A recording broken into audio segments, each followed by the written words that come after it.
I told my wife that I wanted to become a Muslim, my wife, who had been a devout Christian her whole life, she told me, Sean, I will never become a Muslim. And it hurt me a bit because I didn't want to do anything to jeopardize my marriage.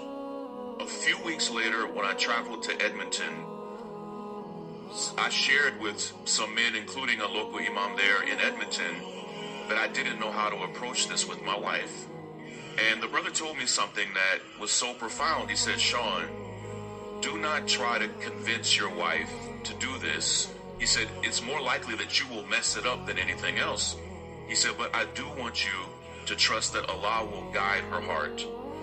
When I got home from Edmonton, this is in early January, just not that long ago, I laid both of those copies of the Quran on my dresser, not because I was like low-key wanting my wife to find them.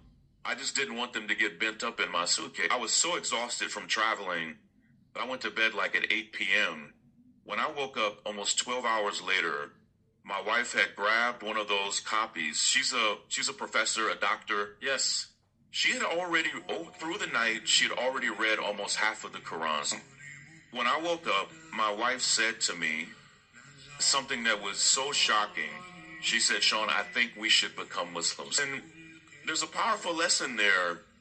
Like most Americans, most of what my wife knew about Islam, she learned from places that you don't want to learn about Islam. If what you know about the Prophet Muhammad, peace be upon him, you learned from the news, if you learned it from movies, if you learned it from social media, it will be misinformation. And my wife, who's an intellectual, a voracious reader, first thing she said to me was, Sean, the Prophet Muhammad, peace be upon him, he is not who I thought he was. Wow. And she was just moved by his life and his example. And she was also, she thought that to become Muslim, it meant you no longer had any reverence for Jesus. And I think most Christians think that. Yes. And it was actually quite the opposite.